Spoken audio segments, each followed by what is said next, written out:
Dirt roads to rock crawling, two-buck chuck to screaming eagle, moonshine to 50-year-old single malt. We talk about it all here on Wheelin' Wine and Whiskey with your hosts, Jason and Chris.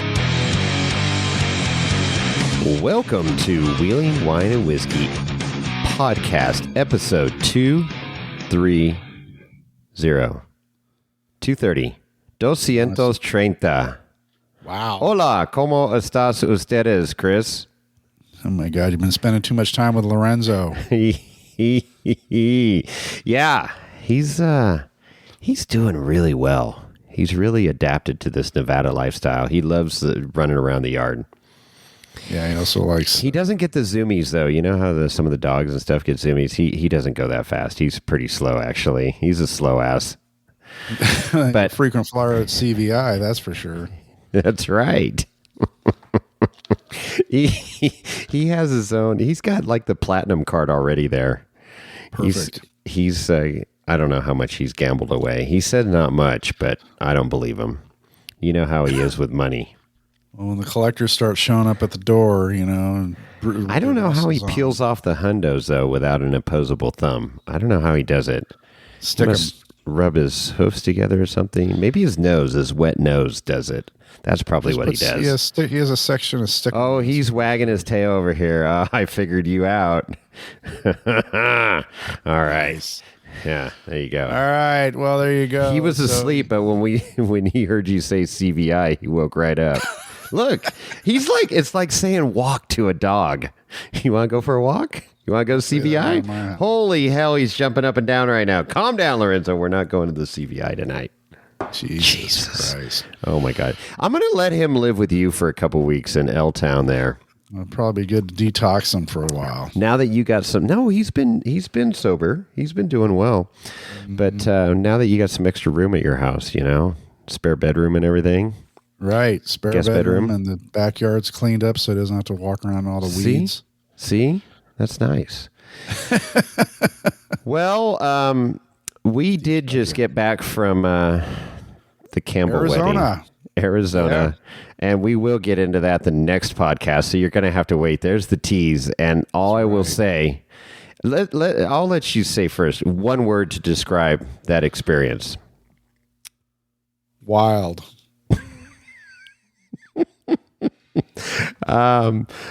Yeah, that's a good one. That's definitely a good one. I would say...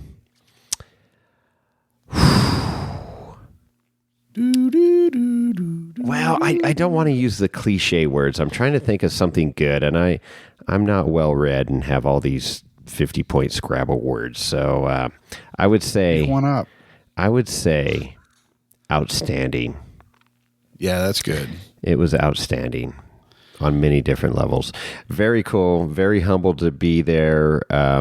It was a really cool group at old school rock crawlers. Oh yeah.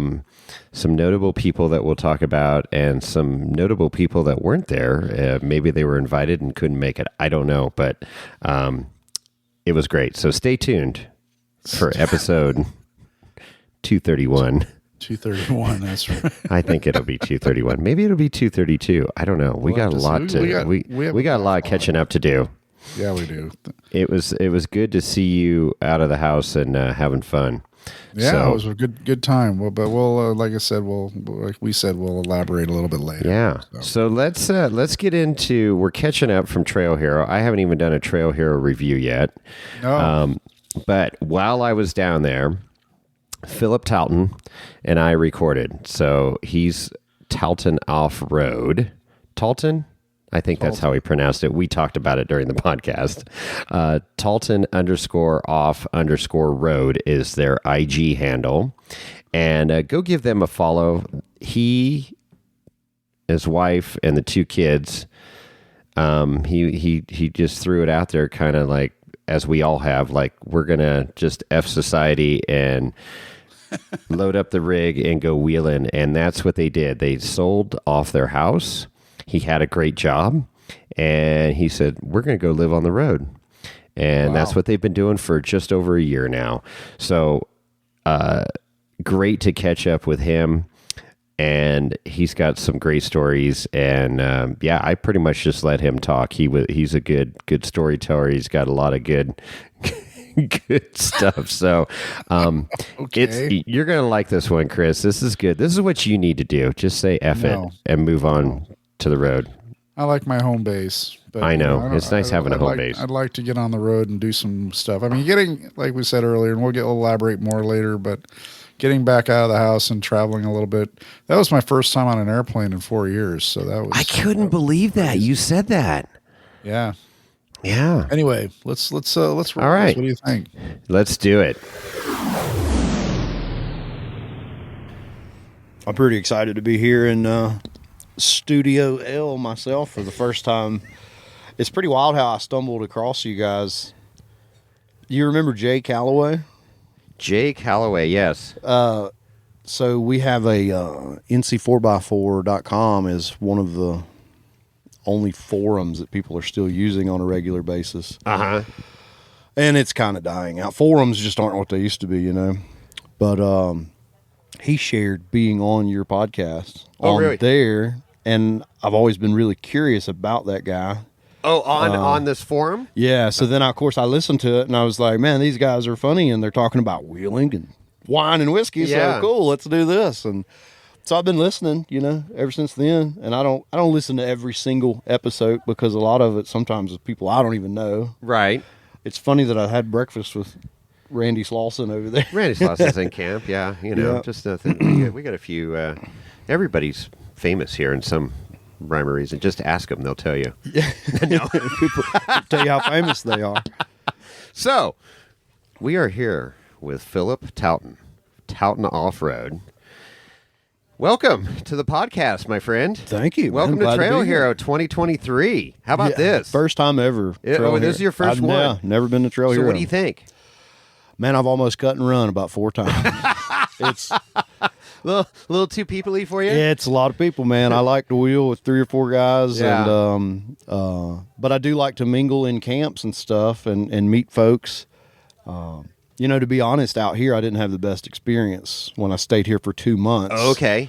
A lot of the locals are very cliquey, wouldn't get with me. Oh, really? So I spent 2 months wheeling by myself out here. Oh, wow. And every time that I went wheeling on the weekends and found somebody to wheel with that were very welcoming and everything, they were not from here. Oh, interesting. Interesting. So I was told to reach out to several of the locals and Yeah. big names here, and they all Yeah. basically told me to kick rocks. Oh, wow. Yeah. Interesting. I could name a few of those, and you could edit it out if you want no, to. that's okay. That's interesting. I think people are scared that I'm going to come out here and drive like a rock bouncer or something. But I don't do that. Well, yeah. So let's talk about how you got into four-wheeling and stuff. What spurred that on? Man, high school, you know, probably from 10, 12 up. Always been in some type of motorized sports. Okay. Raced dirt bikes, four-wheelers. But was always just obsessed with trucks and mud. Oh, you like mud, huh? I hate it now. Oh, okay, good. I hate it now. Mud's I will gnarly. avoid it at all costs. I will Right. almost turn the thing over to try to stay out of the mud. Yes. I'll turn it over anyways if you follow my page. But yeah, man, mud. I love to get the trucks muddy and just ride around. And it was so fun to me to make it through a mud hole. But it didn't take long to start figuring out, man, this is nasty. Yeah. It's eating Not good. alternators and starters Oh. and bearings. And, Oh, yeah. And I accidentally went rock crawling one time. Accidentally. Uwharrie National Forest, somebody took me out. I rode in a stock Grand Cherokee. Okay. It's my buddy Scooter from back home. Scooter, I love it. We were out getting groceries in his grandma's WJ and got that thing buried up, and some guys and some built Wranglers came along and helped us out, and I wound up riding in the Wrangler with the guy, and we were going up crazy stuff to me that was crazy at that time. Okay. And I said, man, I like this. I want to do this. And I had a 77 F-150 that was nice. broke down in my yard, like 4-wheel drive, but just needed some attention. And I'm like 19 at this time, you Okay. know, and I had been into mudding and stuff. So I tell my buddy, I was like, dude, I like this. I'm going to do this. So I spent like a whole year just grinding, saving, and fixing this truck up, put some new 33-inch TSLs on it. Sweet. from National Tire and Wheel Online. You remember that? Oh, Like that I remember yeah. that. Oh, yeah. Ordered those up. They had like a special or something and figured out how to do it tax-free and ordered a set of Parnelli Jones with my buddy George. You remember the Parnelli Jones tires, the dirt grips? No. The tread was PJ. The tread was PJ. The tread, Parnelli yeah. Jones. Oh, my gosh. Man, I'm only 34, but I'm dating myself a little bit. You are. I remember Well, that. Yeah, I don't remember seeing those ever, but So me and a buddy ordered a set of those and my TSLs at the same time, save some money. And Okay. long story short, I take this thing out to Uwharrie National Forest, and I'm just on the hunt for mud, and there wasn't a lot. I finally found this big mud hole and just immediately swamped this thing. Mud in the carburetor, the distributor's wet. no. I talked a friend from high school into going out there with me, and he was like supposed to be back at a certain time, and you know how wheeling and being back at a certain time goes. Oh, yeah. It was a disaster. Excuse me. Somebody helps me with starting fluid and WD-40 on the distributor and cleans all that up, get it back going. And I was so smart, Jason. I drove right back into that thing and tried it again. What are you thinking? So that was a disaster. Oh, yeah. Later, I went back with that truck and got on some rocky trails. Okay. And it climbed it. And I was like, Pretty amazing, huh? What Yeah, it vehicles was- can do.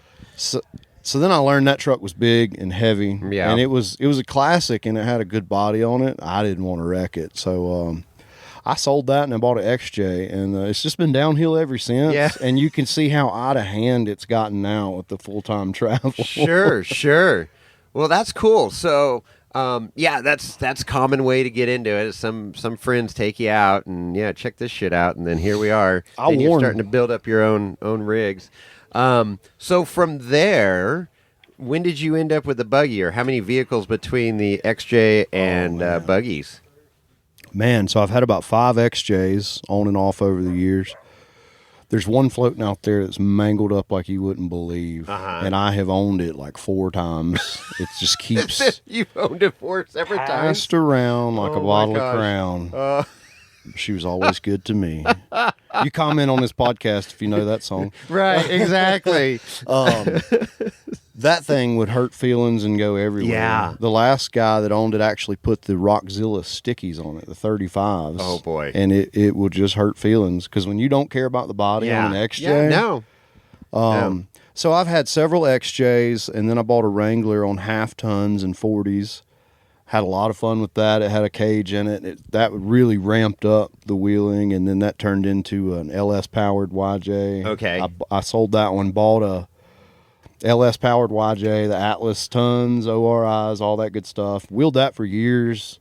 Mostly problem-free other than the normal stuff you Okay. have to deal with. And then, man, it was good. And I got a taste of, like, I paid quite a bit for that rig, so it was still kind of like, it had some issues, but it got me in that level where you could go wheeling, and it wasn't like this big dramatic ordeal the whole Sure. time.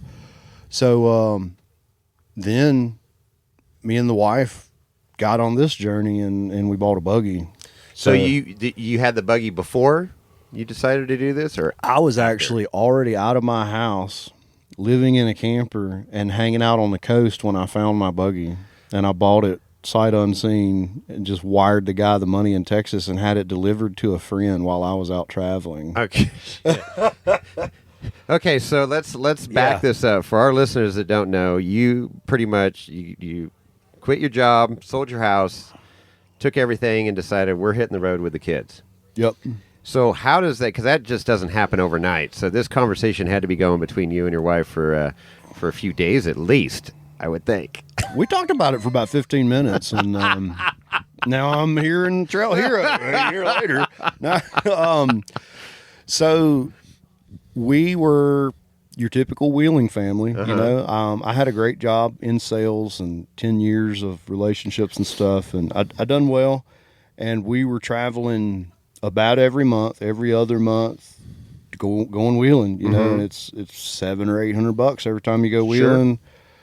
I mentioned earlier I had a truck camper, so I had a 77 Sunline. Oh wow, that was tiny, and My 8-foot wife, camper. 8-foot, could close the tailgate on my long bed truck. Yeah. But that was a huge upgrade because my wife ain't down with the tent. Okay. And most of them aren't. nah, she stayed in the tent one time. Yep. Peed in a Mickey Mouse potty, and she said, "I'm done with this." So we got a truck camper, and it had a cassette potty in a closet, and that was great for getting up in the middle of the night. Sure. And then I put that on a gooseneck like a lot of people Yeah, do. yeah. Do the crawler hauler setup. Amazing. Yeah, I would that's a highly good setup. recommend. Yeah. Unless this is just really works for you. Go to a lot of places. I do a lot of things. Yeah, no, I That thought probably about wouldn't work but for you. it doesn't work. I just got an enclosed trailer that works out really well. Man, so, that's really yeah. nice. I like this setup a lot now. So we had the truck camper that morphed into this flatbed truck and an older camper. It had a 2000 Jayco, which we remodeled in like 2 weeks, and it was crazy. So then we started going out, and we're like, man, it's really nice to have all these comforts. We had a shower. Each kid had their own bed. There were bunks. Yeah, we had our own queen size bedroom, and we had living room kind of like this. Yeah. So, man, that was a game changer. And then we found ourselves like, man, we could just stay an extra day. Because I could work semi-remote. Okay. My wife did work remote. Okay. We were already homeschooling. Okay. And we had our dogs with us because we had so much room. So there was just no need to rush back home. And that turns into like, well, how do we do this more? How do we make this better? We really like this. Yeah. It's a good lifestyle. We started looking at renting our house out. So where we lived in North Carolina was close to Furniture Market, which is a big deal twice a year. All the people from all over the world come to High Point, North Carolina that's where all the distributors all over buy in bulk and make their decisions what they're going to For stock. furniture. Yes. Oh, it's wow. a huge deal. Okay. Furniture Everybody needs capital of the furniture. world. Interesting. The furniture capital of the Oh, world. yeah. People that come out there and pay $3,000 for a little nightstand. Sure. You know. Yeah. Wow. Okay. I make mine out of a ring and pinion. Right. Piece of flat steel and a broken axle shaft, you know. So we were like, man, and we were close to like a pretty big deal zoo and wedding venues. And we thought, man, we put the house on Airbnb. So you're in a good spot. And we start thinning the house to rent it short term. And every time we rent the house, we're going to go wheeling. Okay. Cool. For Furniture Market, you can get $2,000 a week for your house. Wow. And it's a 2-week event twice a year. Wow. So that we start thinning the house out, and I'm like, am I talking close You're doing enough? great. Okay. You're doing great. You're going to take over the podcast here shortly. Yeah, I'm going to let you talk in a little No, bit. you're doing great. I love it. Man, I'm going through my garage, and I know every guy's done this. If you ever purge your garage or something, find stuff that I hadn't touched in 4 years, but I remember being like, I might need this. I might need this someday. Yeah. And I just then you did that. throw it away, and then you need it. Yeah. So I threw all that stuff away. Yeah. Needed every bit of it Yeah. afterwards. But I'm here. I'm surviving. It's okay, guys. Sure, you can get sure, rid you of can do that it. stuff. And then the inside's the same way. You know, we got the 2-car garage, bonus room above it, and it's like, we don't even go in that bonus room. It's a catch-all. Why do we have this? And we were just like, man, the stuff that we were getting rid of was so liberating. And I had joked for years about we should sell all of this, buy a dependable buggy, and just go live on the road for a while in a Sundowner. That was kind of okay. I used to dream of a Sundowner Those are nice. and everything. There's one in camp here. Yeah. My buddy's got one, man. They're great. The quality. Yeah. We're getting sidetracked. Yeah. No, that's good. That's good. No, you got this house. You're getting ready for Airbnb it. Yep. Make some money. I love that philosophy. It's like, hey, we rent it out these weeks or weekends, and we're going to go wheeling. Yeah. So getting rid of the stuff turns into, we don't want all this stuff, man. Yeah. And we love being in the camper. So my wife, after me joking about for years, and my wife is an accountant, planner. She's got to know what's happening, where we're going, and everything. She comes to me and just like, let's do it. Let's just sell it. Just sell everything and just go on the road. And I was like, who are you? So, man, we spent 3 months from the time we decided to do it. 3 months later, made it happen. We were out of the house. Wow. Living in the camper and gone. Wow. And there was drama in my friend group big time from this stuff. But I don't think people understand how much it took for me to work a full-time career. You know, I managed a lot of big accounts in construction, and I worked all the time. So drama, like what kind of drama from you? Like guys giving you crap or like? Yeah, it's friends saying, well, you go out there and be an influencer and have fun with your internet friends. Oh, and so stuff. it's jealousy. They're jealous. Basically. They're jealous. Yeah. And the reality is anybody can do, I mean, it's a free country. It's not Russia. You can do what you want. And you guys made the commitment. It takes a huge, I mean, that's just not an overnight decision. Like I said earlier, you did it pretty damn fast in 3 months, but it's like nothing ventured, nothing gained. And, you learn it's all about quality of life. And you don't have to do, I mean, people are like, oh, I have to work or I have to do that. No, you don't have to. You can figure out something, and it depends. Yes, you're going to make some sacrifices. And, it's like you don't have a house. You don't have all this stuff anymore. And that's perfectly fine with you guys. But most people are like, no, I want a house. I want this or whatever, So. Well, here's the deal, and this is the big question. Everybody always wonders how we afford this and stuff, and I always share that to be encouraging. But it's funny to watch the light go out of people's face. Yeah. If you talk to them, when I tell them it was just hard work and sacrifice. Yeah. They want to hear that I started a business. We have an OnlyFans, or we hit the lottery or something. Sure. But I don't think people's going to pay to look at my hairy butthole, and nobody's, I'm not going to sell my soul for that stuff. I just breezed right over that. Yeah, that was great. What was that movie? Okay, go on. Oh, it's Talladega Nights. Okay, go on. Spread my butt cheeks. I went under the name of Mike Honcho. Mike Honcho. You probably didn't hear about it. Oh, that's great. That's one of my favorite movies, man. Oh, of course. It's everybody's favorite movie. It's so good. I feel like some of these youngins don't know these days. No. Some of that humor is not acceptable these days. Oh, it's, cancel culture. We're not even going to get started on that. Gosh. This camp does not believe in cancel culture. So here's the deal, though, as far as affording this. When we decided to do this, we done the Dave Ramsey thing. Okay. Years ago. Total Money Makeover was a book my wife read. And she came to me and she's like, man, if we do what this book says, we can be debt free in 2 years. And I was like, all right, I'm on board. And she was like, oh, I thought I was going to have to convince you. And I was like, no. She told me all about it. She said, you should read the book. And I was like, I don't have to. You read it. You read just it. told me about what it. To do. I'm on board. It sounds good. And so we started doing it, but then I wound up reading the book, and I'm like, oh my gosh, it's eye-opening. So, side rant, everything in our culture today is consume. Credit. Yes, man. I don't go to the mall. We don't go randomly shopping for no reason, but we did walk around the mall a while back, and it was crazy. The store cards that are advertised in the front of no payments for 60 days. Yep. And, you go down there and you can finance a buggy if you want a busted knuckle buggy. You can affirm that thing right up. And it's insane. So, and America is bigger, better, faster, more. I was in Europe for a while. I say a while, like 10 days. And it was just shocking. Dude, their doorways are narrower. Their food portions are smaller. Their cars are smaller. You don't see a bunch of obese people. America is just feeding everybody with a fire hose, everything, including politics and retail. So, side rant over.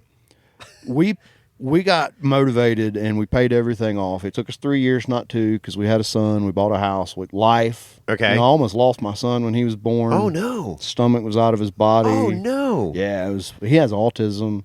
Okay. He's fine. Like, you wouldn't know it because he's masking and everything. He just knows how he should be, but he's at home in his comfort place. We have emotional behavior challenges. Wow. And sensitivity to certain things. But awesome kid, healthy as could be. And you now. have a daughter?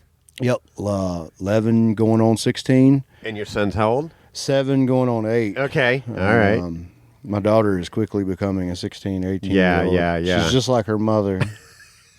I got it cut out for me, Jason. It's getting hard. Yeah, good luck with that. This camper's getting small, man. Well, at least you got a boy in there, too. It's not all girls. Yeah.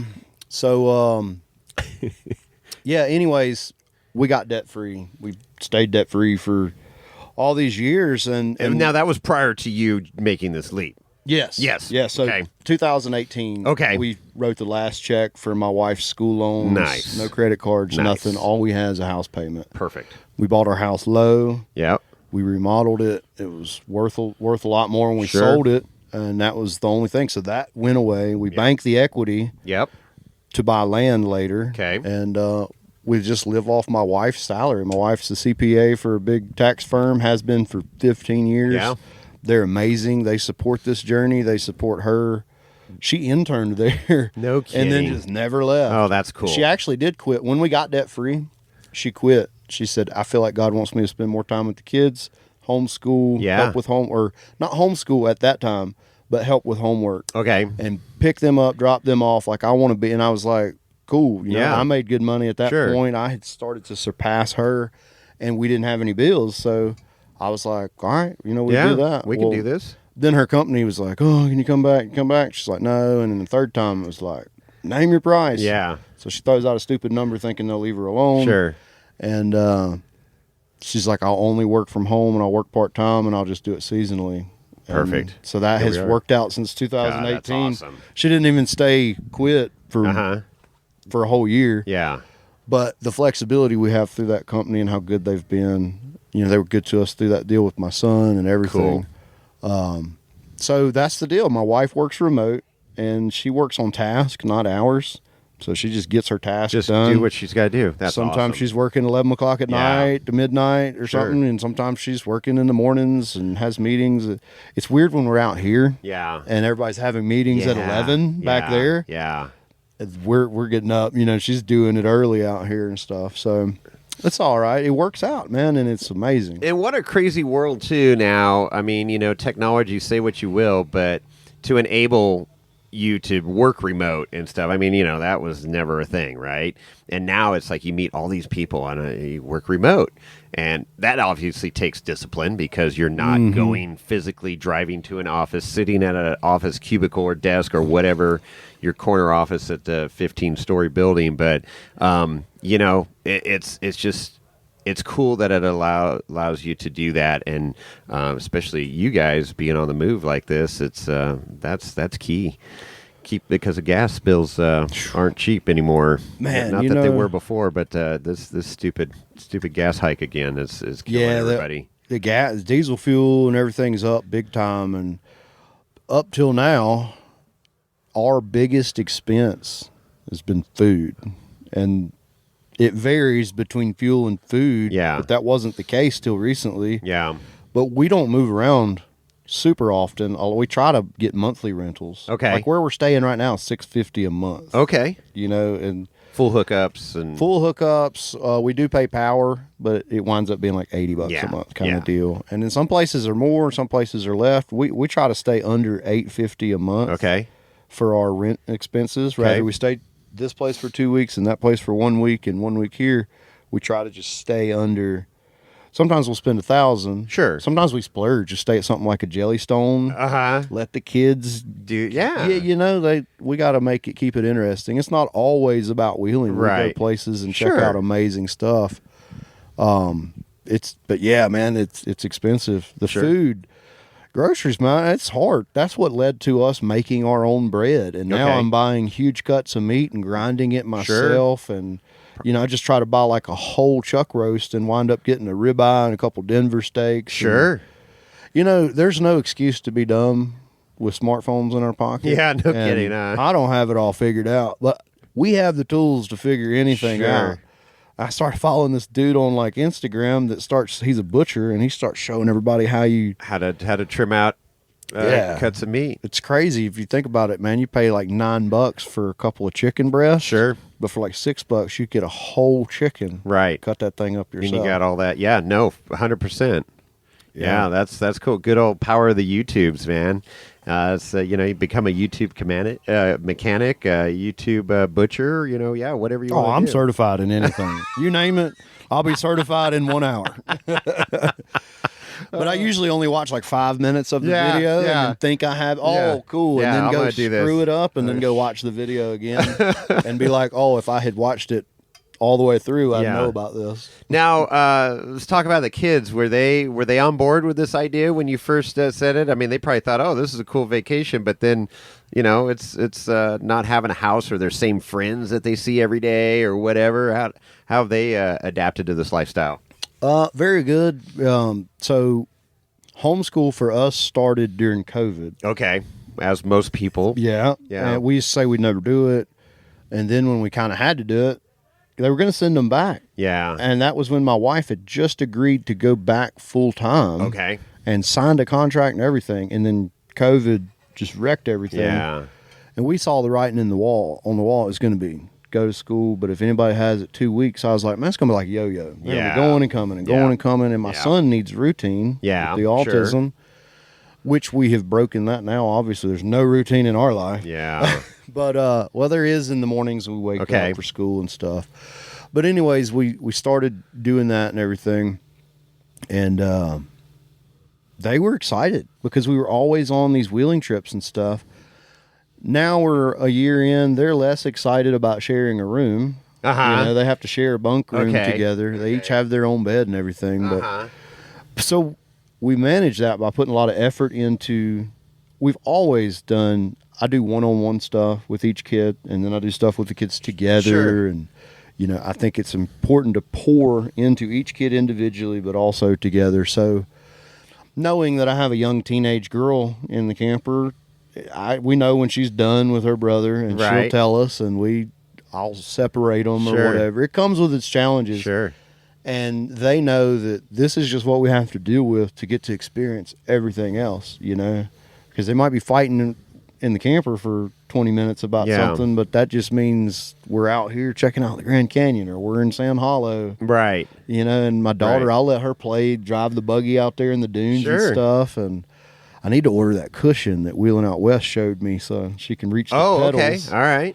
I went wheeling with him up in Colorado. Oh, And okay. he had that cushion because he lets his daughters Yeah? drive a lot. And I tried it in my buggy, and it Worked is out good. Yeah. Okay. There you go. She's about there. Maybe this week, man, she gets That's her cool. first obstacle. That's cool. I'd like to do that. There's some, a little bit of everything out here. There's definitely some. We'll just get her up King's Cool. Crack for There- the first time. Here you go. Send it, honey. Yeah. Oh, Doing a great job. So it works. It comes with challenges. Sure. But we always remind ourselves, man, anything we're dealing with, kids aggravated or man, that's stuff we're dealing with in a house. Right. Why not do that out here? Right. Man, we're up here at Mesa Verde, Colorado, checking out those ruins from those native people and stuff up there. And what better history lesson? Yeah. The real world stuff that they're learning and seeing different parts of the world, different cultures, different foods. I mean, like the Spanish meat we had this morning. It's just The Mexican tasting meat. What is this Mexican tasting meat? Oh man, It's carne asada. you just had to be here. But, these guys invited me to breakfast, and I was eating steak, and I said, "Man, whoever made this Mexican tasting meat right here is good." And Justin said, "You mean the carne asada?" Carne asada. It was Justin, Yeah, right? yeah, Justin said that. Well, it was me that made it, but Justin, we were dying laughing. That was freaking awesome. But no, it's true though. Getting to have those experiences and everything. I mean, I've always had the philosophy of work hard, play harder. Because you got to enjoy it. Because what the hell are you working for if not? And but you guys have taken it to a whole nother level. Like you're like, hey, this is our lifestyle now. We're on the road. And embracing all those challenges and stuff. But so how do you, like, you're here now and you're here for till the end of the month or whatever, and it's like you start planning for the next spot on the map, or is it kind of like you wake up one morning and you throw out a couple ideas with the wife and go, hey, I'm kind of thinking here. Well, I was thinking over here. All right, well, let's go here and then here. I mean, how planned out is it, I guess? Or is there a plan, or are you guys just freaking winging it? So I'm glad you asked that. There is a plan, and we're not winging it. Uh-huh. I wish that we were, and that's kind of what we envisioned. But with COVID, camping became Oh my gosh. a $5 billion industry and the most popular thing overnight. And Right. we found out, luckily, man, my wife is just amazing. Like, I couldn't do this without a partner like her Yeah. beside me, because I would be waking up out here like, What do I do? yeah, it'd be bad. That's exactly how I would go, and I'd find myself out here with, unfed kids and a broken buggy. And Right.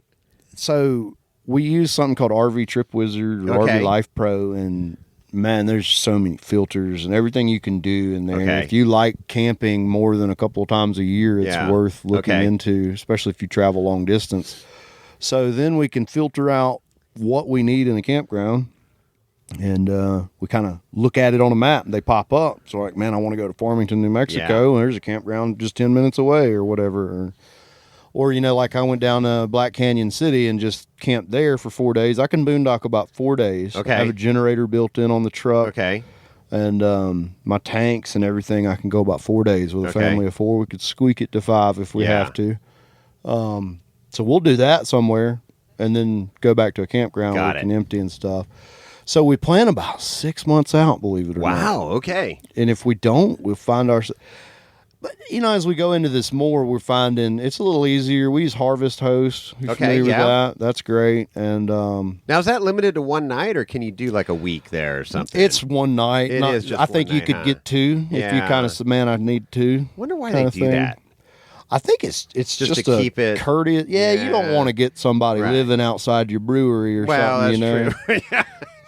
The Clampets like me got- move into the winery over there. You're over there changing axles and stuff, and these Yeah. people are going up in their Ferraris to sip their wine or something. Yeah, they're over there looking. And I'm over there with a 5-pound Yeah. hammer, just wailing Impact on gun, this. Yeah. grinder. Campgrounds love me. Everywhere I go, it smells like gear oil. Oh God, yeah. I look like Sanford and Son rolled Have in. you run into any of the campgrounds going, "Hey, you can't work on that here" or anything like that? No, I haven't. It's happened to me before at Moab. Really? Yeah. They're Moab? Moab. Moab's Yeah, you different, can't man. work on that. I'm like, dude, it's Moab Easter Jeep Safari. I'm like, everybody's working on their rig. Wow. Really? Yeah. No, never camped there again. I was in Moab, and it was beautiful. Uh-huh. And I think if I hadn't been here at Sand Hollow first, I'd have thought Moab was the Sure, greatest thing sure. ever. And that was a bucket list, Yeah. actually. So let me back up a second. Okay. I came out here last year, actually. Oh, you're good. And me and my daughter, it was a big father-daughter trip. So she turned 11 on 11/11/11. Oh, wow. But we didn't come out for some reason. We came out here in August. I don't remember why. I Oh, think boy. at that time it was planned around being out of school. Okay. And then we wound up homeschooling after the fact, so it didn't matter. So we came out here in August. It was 1,000 degrees. We rented a couple Turbo R's from Okay. Mad Moose Rentals. Okay. Can't recommend them enough. Okay. And we immediately destroyed one Uh-oh. and left it out there and said, hey, you need to get your machine. You got a broken machine out there in the dunes? Dude, it was back there where those dinosaur tracks are. Oh, way out there. Obliterated. $8,700 worth of damage. Oh, boy. Folded that thing Did up. you sign the insurance waiver, I hope? Have you met me? Have you saw my Instagram? I signed that thing 4 times. Taking photocopies, checking with the lawyer. Yeah. Are we good? We're good. It Send was so I booked all that, but it was me and my good friend Derek and his what's today? Today's Tuesday. It'll be his wife this Friday. Oh, wow. Yeah. Shannon. Fiance. Quee is what we call her. Long story. Oh, Man, I saw your mind just went somewhere else. It's short for Quita. We call her Quita, and then it turned into Quee. Okay. That's a long story. Yeah, inside joke. that's a whole You nother can edit podcast. all that out. That's It's not- a whole nother pot. No, we're leaving that It's in. not gonna That's make sense. That's a whole nother. They'll listen. They'll Okay. they'll be All laughing. right, perfect. So Derek and Shannon just hit this wash at the top of a knoll that you can't see and just fold this thing Oh, up. no. A-arm into the passenger floorboard, everything. Nobody was hurt. Nobody was hurt. Okay, good. Just pride. Yeah. Shoulders are sore Yeah. from the harnesses. Yeah. And we just called Mad Moose and was like, you need to come get your machine. Sorry. I'm sorry. Yeah. So that was epic, but we love this place. And then we Yeah. came, so we flew out here, and that was the first time ever driving a side by side. Okay. And I got in there and it said like 100 something on the speedometer, and I was like, they're really embellishing. And I pulled out on the road and was like, holy crap, it will do it. We could go pretty good. I don't know where it shuts down. I'm sure it's governed, Yeah. but I think I might have tapped 80 one time. That was about as fast. Man, and my buddies were ripping across the dunes. And my friend Troy had came out here, and he's like a freaking madman with anything fast. Yeah. And I just gave up on trying to keep up with him and Derek, because they were jumping those things and ripping across the dunes. And all I could see is landing a little sideways and just eating it with my daughter in there. Yeah, no. But it was epic, man. We came out here two whole days in Sand Hollow on side-by-sides, and I was looking at so many buggy lines like, oh, my gosh, if I had my rig, and I'd go up that. And I was trying to put this side-by-side up some stuff. And so I told my wife when we started this journey, I was like, man, Sand Hollow is great. Just 2 months. I want 2 months out there. Okay. They'll never have a problem finding anybody to wheel with. You know, it's Sand Hollow, and I come out here and couldn't wheel. That's crazy. That blows me away. There's a guy, Jeep and Pete, lives out here, and another guy named Brock. Super nice guys. They invited me out, and, man, I still ain't got to go wheeling with those guys. I'm going to get out with them, though. They got some JLs and stuff, so we wouldn't be into the same stuff, but I don't care. Yeah, no. I wheeled with stock JLs and ducks on the dash out in Missouri. Ducks on the dash. And was like putting these people in my buggy, taking them up this insane waterfall. Cool. And they just thought it was great. So I'm down to wheel with anybody. Hell yeah. But some of the four-wheel steering buggies and stuff out here get real clicky. And yeah. Well, it's a different group, right? I mean, they got a whole nother level of stuff that they're they trail breaking and doing some insane stuff, and it's like it's fun to watch. I love it. I love the technicality and stuff of it, but I'm sitting there in my buggy, and I push myself pretty hard out here too, but I'm like, I have no business being on that. The consequences are too high for something going south, so... Well, those guys got 6 figures in their rigs. Oh, yeah. They don't want to go out with somebody that can't run the same stuff, and I get that. Yeah. Luckily, Bronson. I've went out with Bronson several times. So how'd you meet Bronson and Jess at Wreck Gear? I reached out. So it's funny. My buddy Justin Horton said something. He's like, "Oh, well, if you're going out that way, you need to get with Wrecked Gear." And I was like, "Who?" He's like, "You don't know Wrecked Gear?" And I'm like, "Nah." And he tells me about it. And I was like, well, that sounds sick. When we get off the phone, I'm going to look it up. So go to Instagram, pull up Wrecked Gear, and it says follow back. And I was he's already following me. I'm famous. Look at that. I'm famous, Bronson. That's a big joke. I'll get into that in a minute. But so I check out his Instagram and jump on YouTube because my buddy was telling me about the YouTube. And, man, I was just I was like, how do I not know about this? Right. This is good, non-boring, extreme content. This is what I freaking want. This is what everybody wants. Yeah. So I basically binge his channel for like 2 weeks. And I reach out to him on Instagram, and I was like, dude, this is what I'm doing full time. I'm coming out that way. I dream of hitting that stuff. And he's like, hey, come out here, and I'll show you around, buddy. And, heck yeah. And I was like, cool. And then there was like a couple more conversations that happened about it'll be around this time, and we just don't really talk anymore too much. A couple comments back and forth. And, as it gets closer, we get on the phone, we start planning it out, and we just kind of click immediately on the phone. We can't get off the phone. And so we were already friends by the time we got out there because of talking on the phone so much. And just clicked immediately, man. And our women clicked, our kids clicked. Colby's awesome. Yeah. Our daughters are best friends now. Oh, that's cool. So the beauty of the internet and everything means the distance is closed between the friends for my kids that left back home. They talk, video chat, messenger. Elena's got friends all over the country now. It's just awesome. So I go out there, Black Canyon City, and Bronson's, thinking like we're going to keep it dialed back, on the easy trails for this big old East Coast guy. This big old rock bouncer. And I get out there and we just kind of crush all those trails and we start stepping it up. And me, him, and Virgil, man, there's some stuff that happened that didn't get on video because it was night riding. And I just don't even try to capture night wheeling. That's when the all bets are off, You're not on camera anyways. So, man, I just did some crazy stuff, and it was awesome. And I went back and stayed at Bronson's house for a week. He had full camper hookups over there. Cool. He doesn't anymore, for anyone wondering. Oh, there you go. That's mine.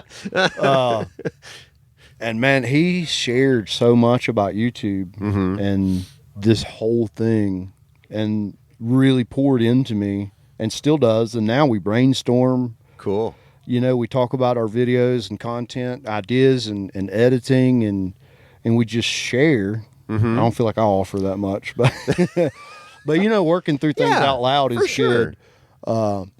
It's just been amazing, you know, and Bronson's real big on something. He says we all come up together. Yep. And I love that. When the tide rises, all the boats come up. Yeah. And so there's you ever seen on Instagram the fake news off road? I think they're up in Oregon or Washington. I haven't seen that one. So that's another family that wheels. Okay. A Bill and Denise, a woman, husband, and a couple of youngins, and they're doing things on Instagram really good. They just released their first YouTube video. Okay. And I couldn't wait to watch it, and I went and commented on it and everything with them, and I reached out to him, and I was like, dude, I've only been doing it a year, but I'll share everything I know. And he was just blown away that I was willing, and I hadn't called him yet. I'm going to call you, man, if you hear this. But he told me, man, you call me when you get back to the East Coast, because you're talking about being out here, man. I'm hightailing it to Rugged Mountain Ranch next weekend, and then I'll be in Little Rock, Arkansas, and Wide Open Design. There you go, Woodley, doing an interview with Adam Woodley. Cool. I love to interview builders in my travels because people want to get to know that personal side. But yeah, back to Bronson, just really build me up, sharing and everything that it took him years to learn. Okay. I got to learn immediately. And, you know, my channel's grown substantially since November when I posted my first video last year. I mean, man, by the end of this week, I'm probably going to be at 1,000 subscribers. Wow. Cool. Which is small, but like that's that first step, you know. And it takes a lot of people somewhere. Starting somewhere. Yeah. That's the thing. Mm-hmm. I always tell everybody starting a YouTube is the hardest part. Right. Like it just get started and keep posting. Right. So that, and me and Bronson, we've just been friends ever since. And then we were out making bad decisions last night and got into a real pickle with my buggy. Got into a little hole situation there out here. Yeah. That happens. There's a few of them around. There's a lot of them out here, yes. Get watered up in a little bit. Yeah. It's the crazy part is, and I don't know, I've never wheeled with you, but you know, you got to have some mechanical sympathy, or else you're just gonna frickin' snap axles and do all kinds of crazy shit out here. But there, you know, you get bound up out here a lot. We're undercut. You know, and especially running the bigger tires and stickies that get crazy traction. It's like driving on sandpaper. And it's like, if you don't have any mechanical sympathy, you're going to just freaking snap stuff left and right. So, you get into night, I was trying to move any direction, and it was just that it's got an LS2 in it with a cam and some work. Yeah. And that thing's just like, and you bound up. And Bronson's over there like, no, don't do it. Yeah. So, man, we got out of that situation very carefully. Yeah. I snapped an axle up in Cortez. Okay. I got a tire bound in a crack. Yeah, for sure. It was a rear 14 bolt. Okay. And I swung by Jimmy's 4x4 on the way home, and he had one. Oh, really? Out back. He had a set. I bought the whole set. All right. That's cool.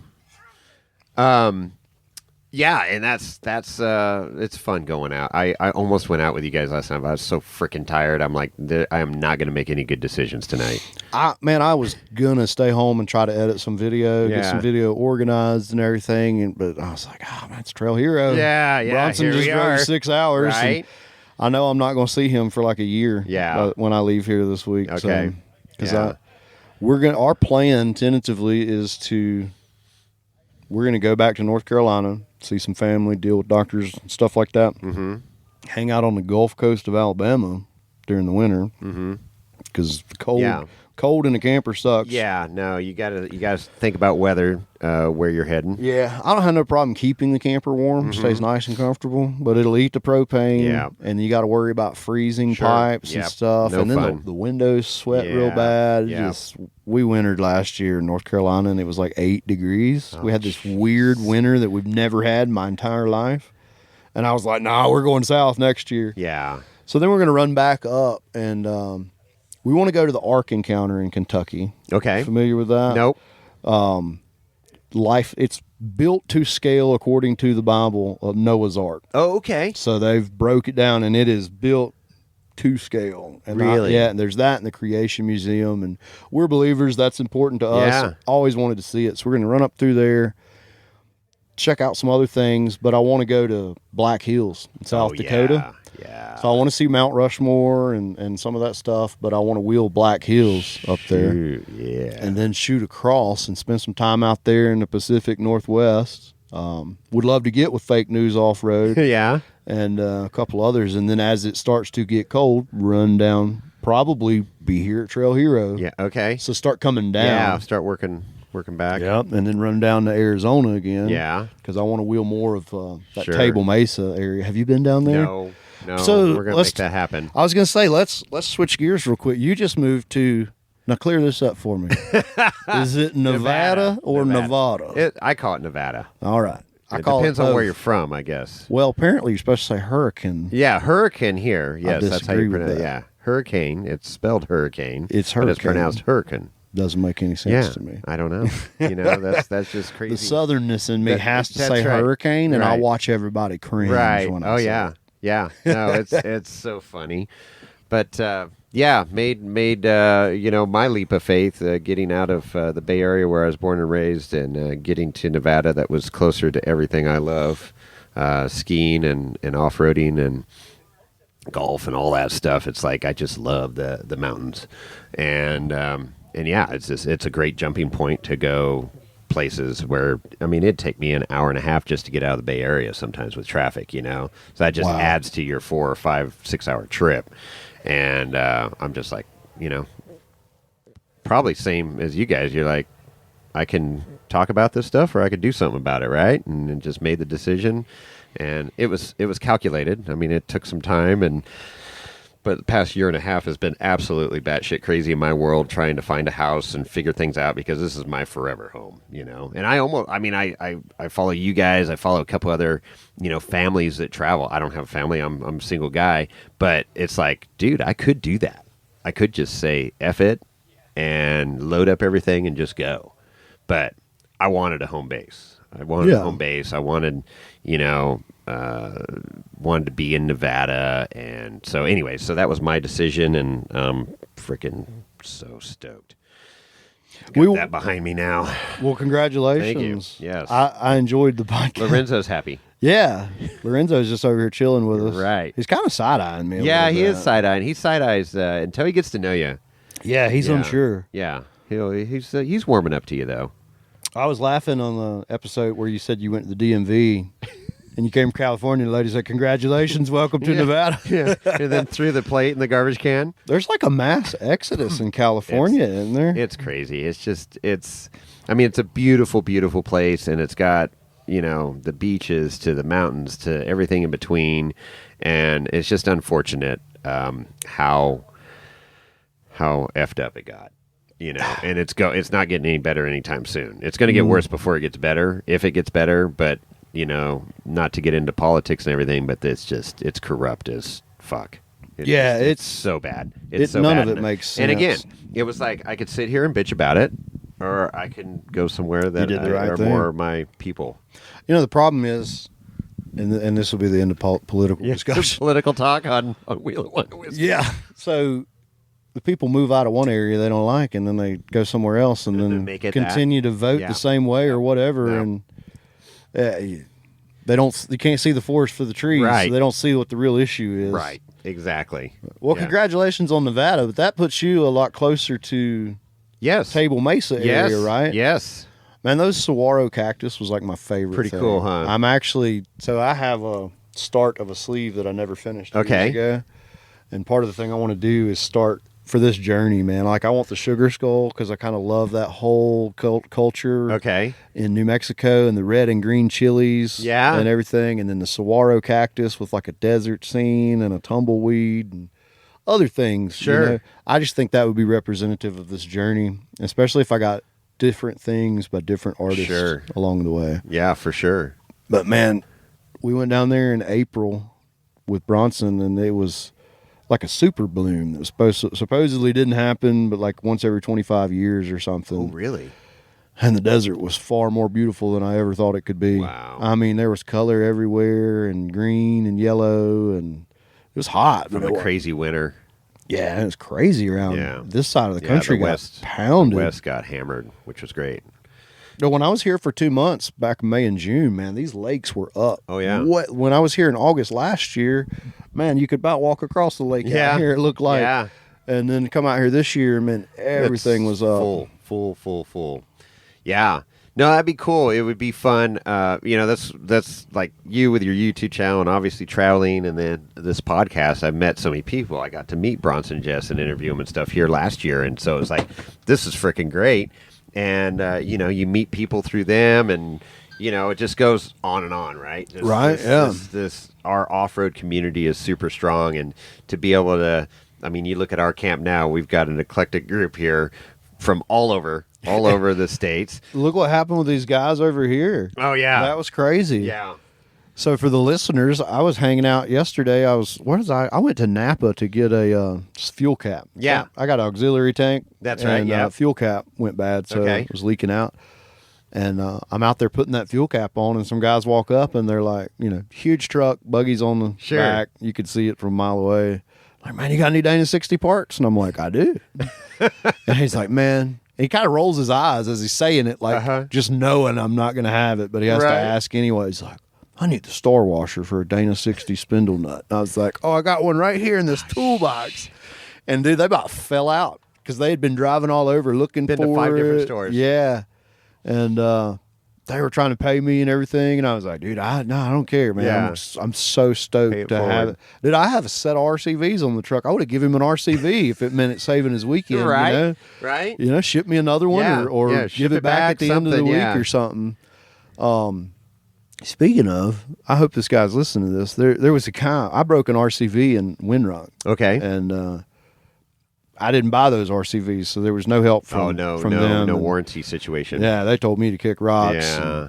And, I didn't want to replace the RCV, so I called East Coast Gear Supply, and I went back with, I went to Yukon 35 Spline with their super joints and everything. Mm-hmm. And can't say enough good about East Coast Gear Supply. I don't have a single sponsor, but East Coast Gear Supply is amazing. So they got me taken care of, but a guy reached out to me and said, hey, I live close to RCV, like send me that shaft. I do a lot with them on their other side. Okay. And I'll have it replaced for you and everything. And I was like, man, that's awesome. So I shipped it to him, and he shipped it back. Took a couple of months, and I paid him for the shipping back to me, plus a little extra for his time. Yeah.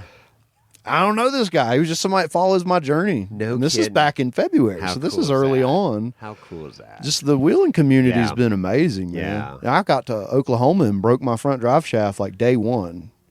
And we're in the middle of nowhere, and I'm like, well, I'm done because my stupid self don't have a spare. And the guys that came up from Texas to wheel with me there was like, nah. So we drive an hour and a half each way to their place, build a drive shaft out of a drill stem. I go back, get back at 10 o'clock, put that thing in. The next day, we're out there running Tackett Creek. I got back where I left off and just finished the trail and did the most insane wheeling of ever. That is cool. Man, it was crazy. I still have that drive shaft as a spare.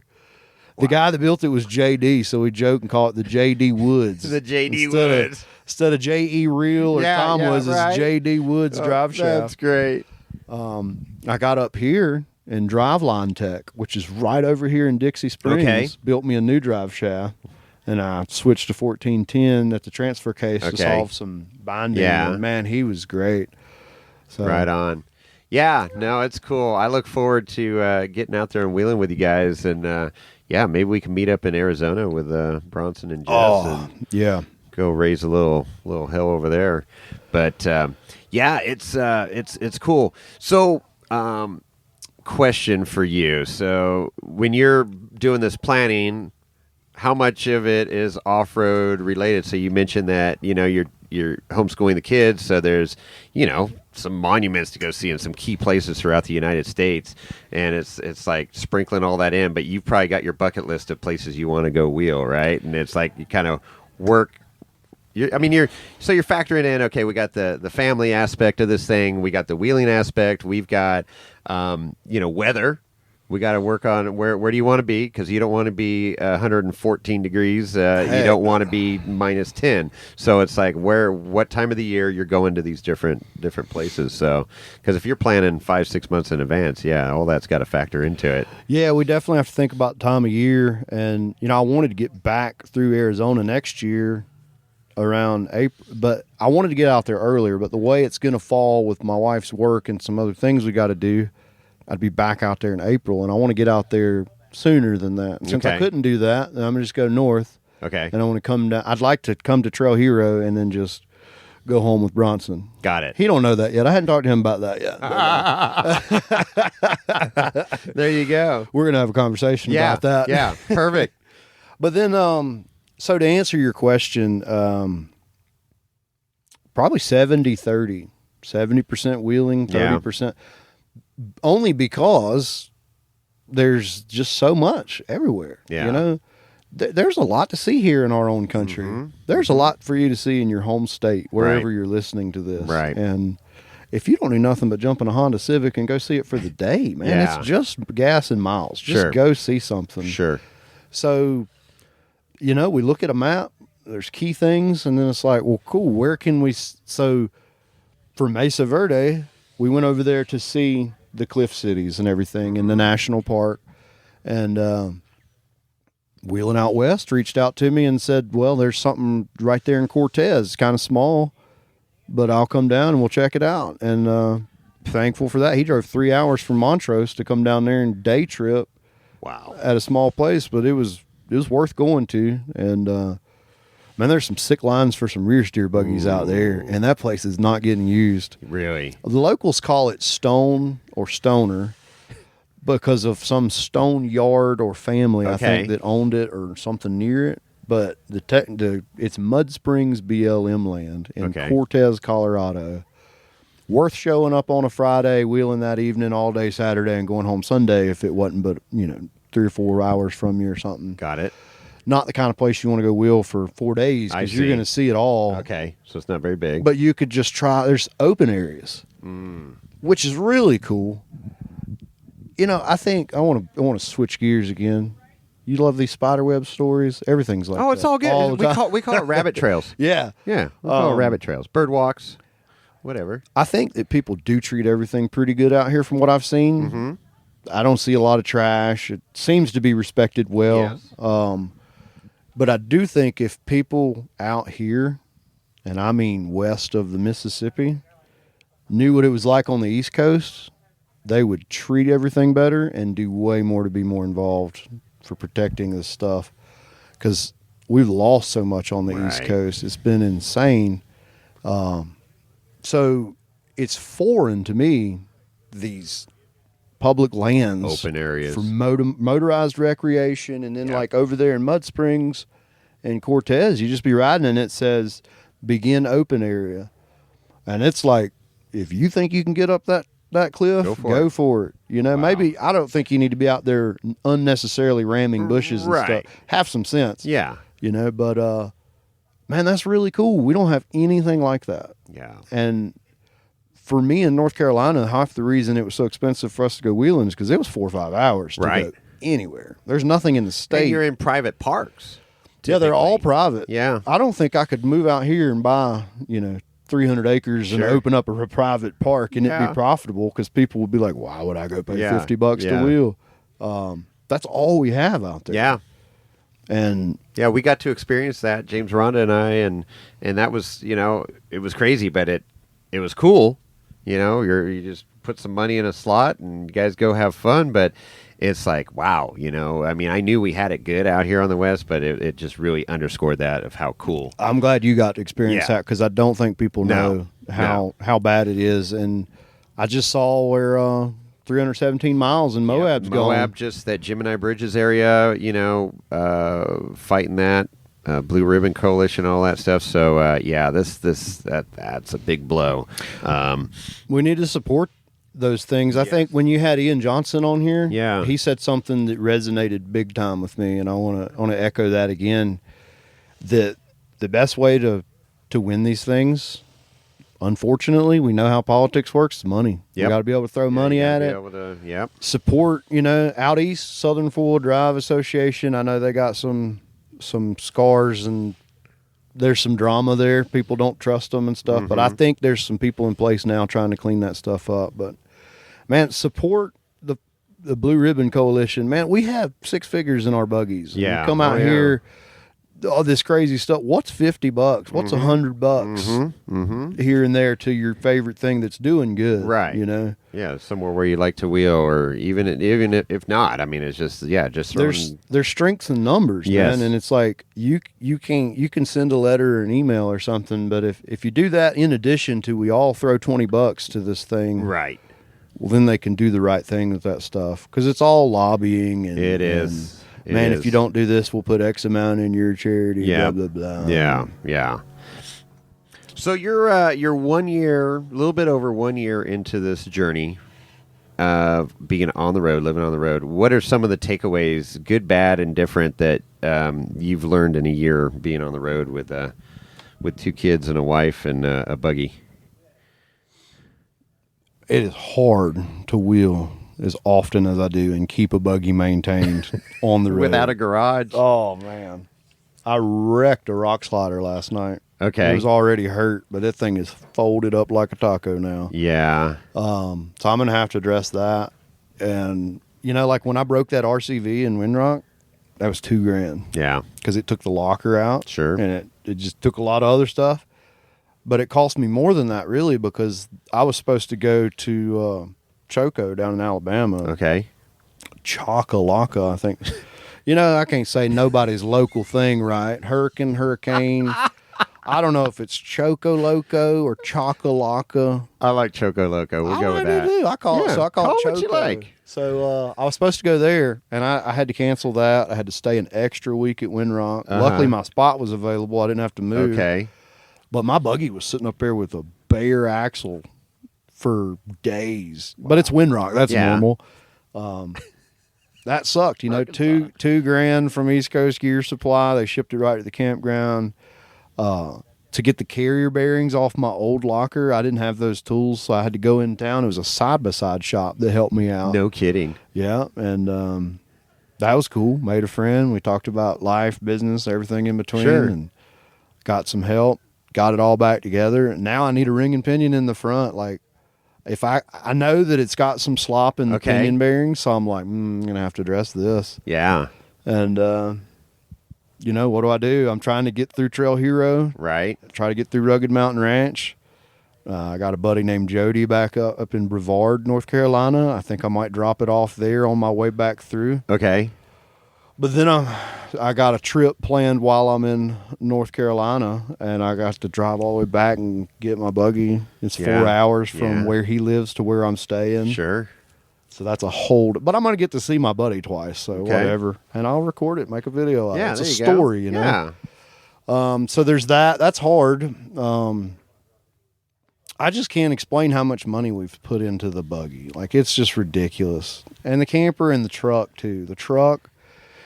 Yeah. Anybody that follows my saga or whatever on Instagram and Facebook would know that fan clutches are going to be the death of me on that truck.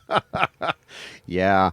Oh my gosh. I broke down in Kayenta, Arizona, which is the Indian reservation, and this ain't going to be PC, but dude, it was insane. I never experienced anything like that.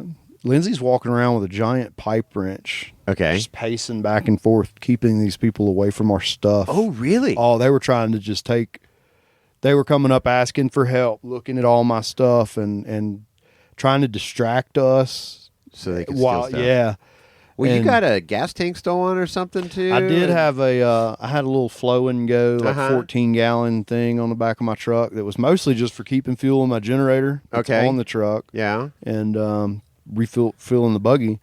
And man, somebody took that thing up in Cortez right from the campground because I couldn't fit my truck in the campsite, so I parked out by the road. Okay. And it was right off 160, and somebody must have just hopped the fence and took that thing. Joke's on them, it was empty. But Yeah, God, that's crazy. So that is another aspect of being on the road like that. Is you roll into an area that you think is okay or whatever, or if it is sketchy and you're broke down, it's like okay, we gotta freaking, and you can't circle the wagons because you're one wagon. Yeah. So it's like I'm always traveling alone. Yeah, Wheeling trips for most people is convoy together, and which is most of the fun and stuff. But I'm just the lone rider out here, Lone Ranger. But I had a fan clutch with me. Okay. See, I couldn't find a single fan clutch that would come on when it was supposed to, and they're thermally activated. The upgraded Hayden clutch, none of them did what they're supposed to. Really? I just never heard the fan until it was 235 degrees. It's already hot. Everything's so heat soaked at that point, and I'm halfway up a hill. Sure, you can't it's back too out late. of it. Yeah. So I just drilled it out. First, I put JB weld around the shaft to the clutch. So it just all the time. And then that worked until it didn't. And the JB weld gave out. So I was like, man, I'm going to put some bolts through it. Uh-huh. Well, I drilled holes too big for the bolts that I had because this was bush fixing Steamboat Springs after my bumper fell off. Oh, jeez. That was crazy. Lost the bike. Yeah, I saw that. Yeah. My nice Trek mountain bike that my friend gave me, just trashed the front wheel and everything. So I bush fixed that, but the holes are bigger than the bolts, so it's like at idle. So I have another fan clutch, and I carefully through bolt that one with the right size, and I swapped that one on before we leave Colorado to come here. Well, it broke the shaft off the disc off of that clutch, so it was spinning freely. And I was like, why is everything getting so hot? And, man, if I know what I know now, I'd have pulled over on the side of the road on down out of town. Because, these highways out here, 2-lane highways, have big places on the side of the road. But I was like, there's a gas station. We'll pull in here and see what's going on. That's when I found it. Wow. And I just see Bronson tells me I'm too nice. I just see the best in everybody. So this guy comes up, he's like, hey, man, you need help and everything. And he's not trying to help me. Oh. And it takes me a little bit to realize that. Yeah. But my wife doesn't, and she's on it. Yeah. And, this guy's like, people are coming up in an Escalade. Well, I got the front of the truck torn apart, tools everywhere, and people pull up in an Escalade and like, hey, man, I was wondering if you could help me out with some gas money. And I'm like, brother, I need my own help right now. I need help right now. Yeah. And by the like 5th or 6th person that came up to me asking for help, I'm finally like, nope. We're good. So, yeah, and they may have got something off my truck. Really? For all I know. But, yeah. man, it was like pull something out of, I got those toolboxes on the truck. Sure. Immediately shut and lock it back up. Oh, wow. Forget something, go back over there. And oh, my God. It was wild. I never experienced anything like it. But it's funny, I told my buddy Braxton, who grew up on a reservation. Okay. Or near one. And then Bronson, who was from that Cortez area. Okay. I was telling them what happened, and they were like, yeah, we told you. That's very normal. No way. And Braxton, he's like, oh, yeah, you were in Kayenta. And I was like, yeah, that's exactly where it was at. And he was like, oh, I knew. As soon as you told me, I knew where you were at. Like, that's just normal. Bronson, when we left here to go to Cortez, we drove across the res because it was the shortest, least hilly path. And he was like, dude, just be looking out. He's like, don't make eye contact. Don't talk to nobody when you stop. If you see somebody walking down the side of the road, be very wary because suicide by car is very common. Oh, they just jump in front of you? Yeah, they just decide to freaking off themselves and wreck my day while they're doing it. Oh, no. I couldn't imagine, like, talk about ruining my life. Yeah. Because you want to end yours. Sure. And my kids, too. Oh, that would be crazy traumatic. Yeah. Holy smokes. Well, there's living on the little insight of living on the road, folks. Man, we've seen some the non-glorious side, right? Like everybody, like you say earlier in the podcast, you're like, yeah, friends are jealous and stuff. But these are the things. These are the major commitment to make it happen, and dedicated to make it happen. And there's a lot of cool experiences along the way. But then you got these stories that are like, I don't know, man, if I want to do that, right? And it's like, and I gotta imagine you're armed or whatever at times, and it's do you that gets a little hairy. Yeah. When do you pull that out, and when do you? Yeah, the things could escalate really quickly, but you got to protect yourself, your family, and your operation, and it's Absolutely. yeah, right. And Papa Bear's going to do that if he has to. I wanted to get out of there as quickly as Yeah. possible. I was slamming the tools back in the truck. Yeah, and let's go. I can change that fan clutch in no time. Yeah, But it took me like an hour this time because we were just having to be so on guard. crazy. And the wind was so bad. Ugh. Luckily, I had that old fan clutch Okay. with the 2 big holes. Yeah. And I ran some self-tappers in that bad boy before I put her on. And she's going back to North Carolina. Okay. I'm going to just it's working. Yeah. I'm going to leave it on there Yeah. and send it. But I probably should get a spare fan clutch. I mean, I just couldn't even count how many times I've had to fool with that thing. Hopefully sucks. this is... I told Bronson, I said, I think I got it figured out this time. He's like, man, you say that every time. Yeah. But it takes a lot, man. I carry a lot of spare parts. Sure. A lot of tools. And, Sure. But then at the same time, for all that stuff I'm carrying, there's a lot of valuables on the truck. Yeah. And I have to think about that and where we park. Yeah, you and- park somewhere and go wheeling or something. You're leaving everything. Yeah. Spare tire and all that stuff. Yeah. It's a scary world out there, but I'll say this. For that one Yeah. incident and all that stuff, Right. man, there's so much good out Sure. here. I've been Sure. helped so I couldn't name the people that have helped me in the last year because I'd forget too many people, Yeah. and it would be right. But they know who they are, and I appreciate them if they're listening to this. They've helped me. If it wasn't nothing but a phone call to say, "Hey, man, I was thinking about you. I love watching what you're doing, man. I miss Yeah. you." Or the people That's that cool. have physically helped me. But I have met some of the most amazing people. Incredible relationships all over. And I'm just, man, if you put your phone down and turn the news off Yep. and talk to your neighbor, Yeah. man, there's good people out Heck here. yeah. There's still so much good, but that's not what people Not post what's or share. that's not portrayed. And I'm telling you, the real deal is there's still a lot of good out here. Yeah. That's cool. Yeah, it's amazing out here. That's the takeaway. So no regrets. Man. No regrets, man. No It's been- regrets. It's funny you're talking about. You said something earlier about once you break away, and we're told we have to have this, Right. have this, and do that, and it was hard to walk away from my job. I had a very involved job in it was like high level sales and construction. Okay. Amazon warehouses, big factories, Mm-hmm. no residential, multifamily, anything like that. It was Okay. big time Big stuff. construction. Yeah.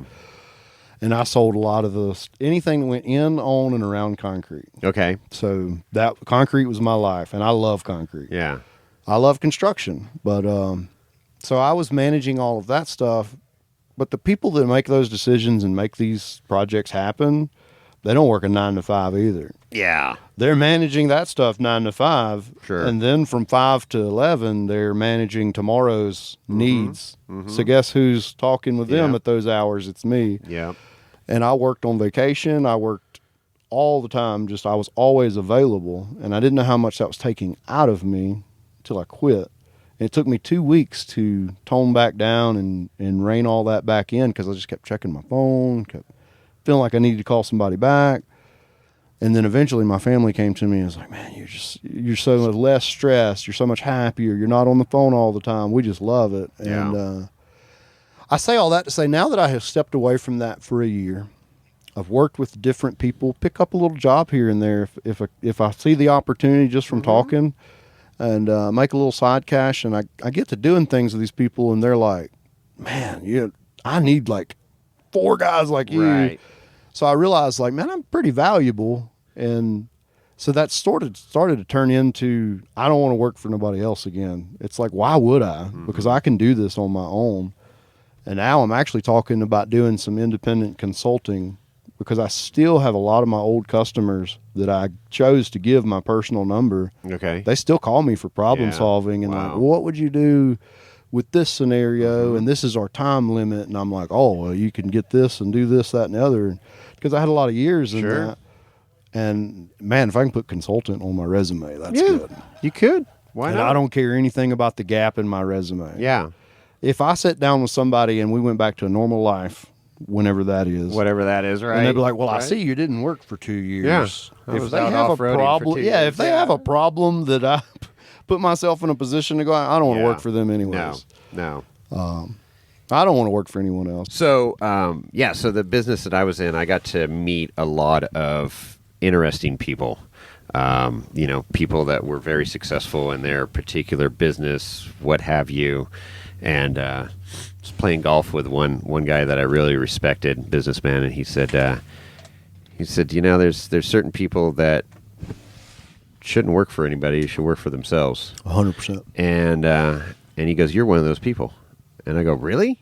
So it's kind of the self-worth thing that you were just saying. Well, yeah, I do have some value to add. So a lot of people discount, that, oh, I don't know if I could do that, or I'm not that good, or whatever. So-and-so so much better. Well, no. You set your mind to it, and most people are way more capable than they sell themselves. And I'm like, yeah, you know what? You're right. So, yeah, 100%. Go for it, man. And it's like that's kind of where I'm at in my life now. I've got the house thing situated, the move, all that, and now it's the job deal. It's like, well, what's next? I don't know, but I'll figure it out. So are you not working? Oh, I'm working. Okay. My business is still But, going, yeah, but it's in the Bay Area, and I'm up here, so so you're I'm 4 remote. hours away. So going back and forth is going to get old really quick. Yeah. So got to figure that out. So, and we will. Well, man, Opportunities, maybe Wheel and maybe Wine I'll- and Whiskey will start paying. That's right. That's right. Any sponsors out there? We're the banks, the phone lines are open. Lorenzo is taking calls right now. No, it's all good, and it is. It's networking. So it's like the network that you've just created in this last year of traveling has to be. I don't know. I'm going to venture to say it's probably the people that you've met, the amount of people and contacts you've made this last year. You never know the where last that 10 years, and you of never what know you where made? that could go. Yeah, but would you say, is it a fair statement to say the people that you've met networking in the past year on the road, you've met more people this past year than you have in the last 10 years combined? Oh yeah, Easy, right? yeah. Yeah. So there you go. And those are lifelong friends now, contacts, so on and so forth. And that's one of the major keys. And it's 'Cause all it's in not what you know, it's who you know. exactly What position. you know helps, but yeah. You sit at a higher table. Yeah, You know? yeah. I got a good friend back home, Derek, who I mentioned earlier, and he's Yeah. in some of my videos, and we're going to be wheeling together soon. He's a successful business owner, Yeah. owns a couple businesses. And, Yeah. when we're hanging out, wheeling and stuff, we talk, and we talk on the phone and stuff, but he shares a lot with me. Sure. Numbers and stuff. And, I hate it must be nice kind of person. Man, just get on out of here because... yeah.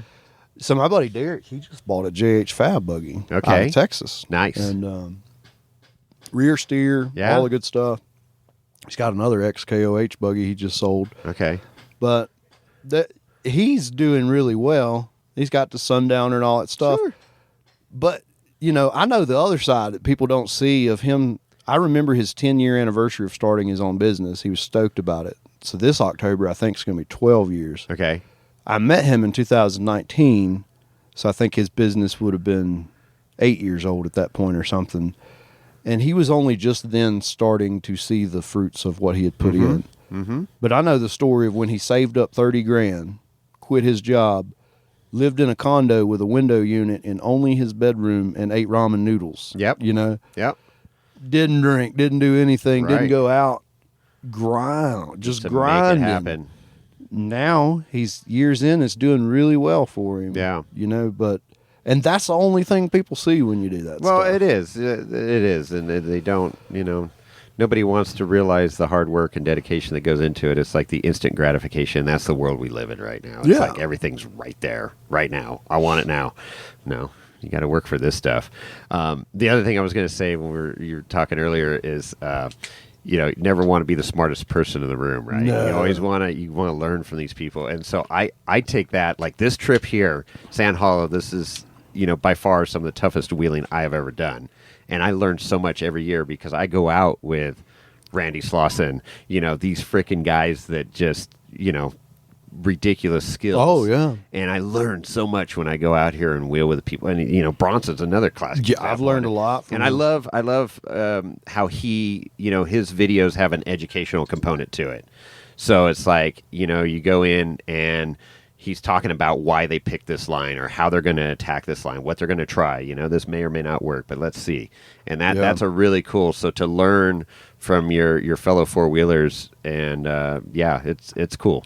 Yesterday, me and my family run Nasty Half. I'm coming out to exit up there, and I get pinched in, man, and my front tire is halfway up a wall, but in an undercut at the same time. Oh, yeah. And I just put it on Instagram.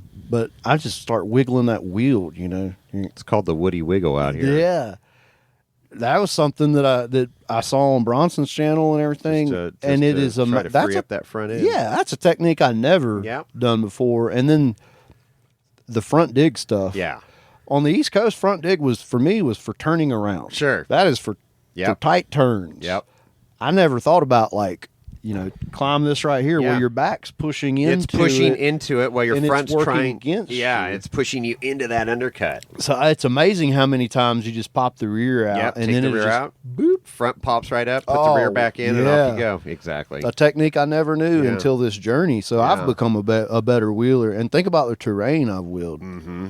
Man, I'm fixing to go back to the East Coast. I might not be able to do anything. So have you wheeled out in Fordyce and Rubicon? I haven't. Rubicon and Fordyce are bucket list. All right, and you were asking about places to wheel. Well, here's the problem: is you finally get to go on this journey and you check off all these dream places you wheeled, and then it's like, well, now what? I got to find new places. So there's definitely still some places that I want to go. But man, I checked off a lot this year: Sand Hollow, awesome. Rugged Mountain Ranch, and Green Acres, and Arizona. Yeah, Arizona. I found a killer place up in Thermopolis, Wyoming. Nobody's ever heard of. There's some sick wheeling up there, man. See, but then that's cool because you can, now some of these places that become your favorites, you can go back to and really enjoy that area again. Yeah. So I was up there, and it was totally random. I was just going to be in Thermopolis that weekend because my wife saw it, or for a week. Wife saw it on a map, saw there was hot springs. We wanted to be in Wyoming, so that's where we went. Well, then guy reaches out to me and is like, well, hit me up when you go through. There's some wheeling up there. And I'm thinking this dude's inviting me out to wheel with a couple of people. Uh-huh. Well, I go out, and it's like this club's yearly it's a big thing. It's Central Wyoming 4x4, and there's a raffle, there's dinner, there's all this stuff. And I left here with a bad taste in my mouth, right? From all those people that blew me off. That wheeling community feel was not here for me. So that sucked. I go up there, I find it again. It was just like the wheeling community we all know. Alive and well. I didn't even hardly go wheeling because I was walking around meeting people and talking to awesome people, and they fed me. And I made a video about it that was kind of crappy because it was an afterthought, like I should start recording this. I had no wheeling content, so most people don't want to see it anyways. Yeah. But for the people that truly know and care about the wheeling community, it was cool to see that, man. It was just awesome. Yeah. Nice folks up there. So where would you say, out of this last year that you wheeled, what's your favorite number one? Long pause for you to edit out. Man, this place here is pretty good. Hard to beat. Yeah. And now it's probably not for some of the reasons that you would think. When I was here last time, I'm 10 minutes away. Mm-hmm. I just run out here by myself or with the dog and ride around for a couple hours. And sometimes I got myself into some really dumb stuff at a weird hour on a Tuesday. Yeah. It's almost had to walk out of here at 11:30 at night one night on like decline or something. What are you doing on decline tonight? I'm not a smart man, Jason. Apparently out not. there by myself, 11:30. Oh, Jesus. It's a 12 rated trail, by the way. Well, that's four steer country. These locals out here won't wheel with me. Got to do it by myself. No, so I like that aspect that it's so big, but it's so close, and you could walk out of here if you have Yeah. to, or you could walk and You find can see somebody camp most of the time. Yeah, and you can say, your people, where are you at? Well, Yeah. I can see the lake. Yeah, exactly. If you can see the lake, you're good. Yeah. Like somebody got lost to call. Where are you at? Well, I can see the lake. see the They'd be like, I'm on the opposite end of the park and I can see the lake. You're not helping me. Jeez. So to answer your question, Sand Hollow is amazing, man. If you like, this needs to be where you come. And I Yeah. don't think this place is going to be the same in 5 years, No, unfortunately. no. So I'm glad we're experiencing Yeah. it now. We got to rally together and protect this place Yes. as best we can, as long as we can. Yes. Because with all this development, Oh, it's crazy. it's going to change. But yeah. They put a water park in right down the road. You see that? yeah, Yeah. that was supposed to open July 3rd. Oh, was it? Uh-oh. They had to refund over 1,000 people, reschedule them. Now they're talking about opening first of the year or something. So Sand Hollow is amazing. Table Mesa Yeah. is really awesome, man. Heard a lot about that, too. So I think Sand Hollow is kind of like default, right? Mm-hmm. So if you want to talk about lesser popular, Rugged Mountain Ranch, Green Acres are 40 minutes apart, so I'll group those together. That Okay. terrain is insane. Imagine the traction that we have out here, but being in shade Yeah. and riding through creeks and stuff. Yeah. That's cool. Across creeks, we don't ride Right, in yeah, creeks. yeah, We don't right. ride in creeks. Cross Creeks. Yeah, Table Mesa, man, that was something. And I didn't get to see some of the gnarly stuff. Sure. I did the following weekend. I went out with Forrest Wang and Oh, okay. Bronson. I just rode with Bronson and Wild Bill. You know who? Wild Bill. Golly, Yeah, Wild that Bill. guy is nuts, man. He- He is a trip. That red dot. Yeah. Dude, he hung that thing out there. Bronson's got it on video. It's from far away. And I wish we were videoing in Bronson's rig because I was out there sounding like a sports narrator or something, man, because Bronson couldn't see what I could see. And I was like, oh no, there goes Bill. He's going to roll it. He's hanging it out. Dude, Jason, he stands this thing up. He's way up on this. If he rolls, he's going like six times back down. Both front tires are in the air, and I'm like, he's hanging it out there. Oh, and Bronson can't see any of this, and he's just like, what's going on? And I was like, there he goes. Oh, he sets it down. He saved it. And I just come unglued celebrating because he did. That red dot was so stable on those RIs. Yeah. It just hangs out here for like a football game, it seems like, and it sets back down, and Bill's like, that was kind of crazy. It's like, dude, you almost died. So numb. It's so numb. That's the problem. incredible. We break our governor Yeah, when we go out and do this stuff because You're it right. just keeps getting. You're right. Keep pushing it. Hey, one thing that people don't get to experience out east that's out here, and this makes me a better wheeler, everybody a better wheeler, is that you have so much traction that you can finesse it. You can be like, yesterday I got it in a situation, I was a little throttle and it's rearing back, and I'm like, don't like that. Move over 2 inches. Oh, there we go. You can't, the East Coast is so slick. Yeah. You don't, Oh, no. That's a whole different wheeling over there. you pick a line and hope you stick to it. But out here, you can learn what your buggy wheeling won't do. Game of inches. Yes. Game of inches. Yes. If it doesn't feel right, move over a little bit. Well, we got to get you out to Rubicon and Fordyce. And get Man, you out I wanna into the go. Sierras. That's a spectacular area, and the rocks move out there. They Oh, don't yeah? stay in one spot. Yeah, so that the trail changes every day. I want to run it, and maybe that looks like I just fly out and hop in with somebody. Well, That's pretty cool. Welcome to do that. Yeah, I've always thought that'd be cool because since the wheeling community is so awesome for the most part, man, Yeah. I think it'd be cool to just fly out and be like, man, I'll give you some money. You just bring my stuff where I show up with a bag. But I think it'd be great to do it because my wife's not into camping. And I don't want to rush through it. Right. I want to take my time. Sure. I'd love to catch some trout over in Rubicon Springs. Oh, gosh, yeah. And I think that'd be a good content and video ideas. Lindsay camping, hammock camping or something along the way.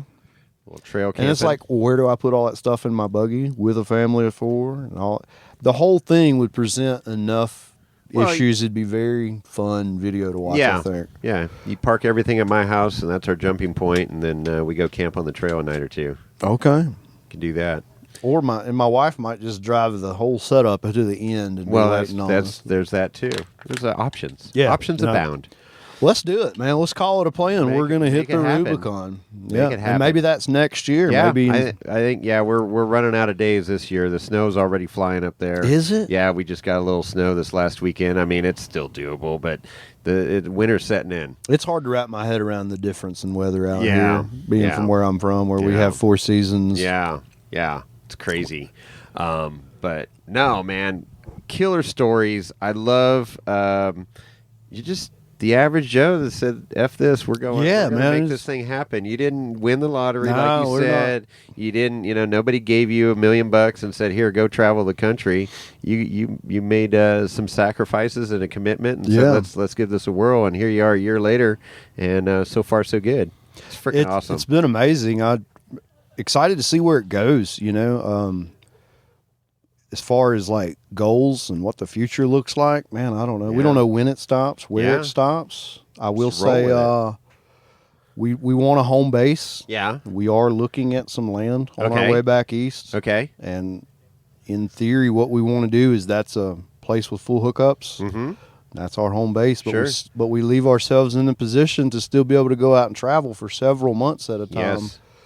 So the future might have a shift in my channel where it starts to look like homesteading. I don't know. That's a big left turn, but it's going to be a mixture. Okay.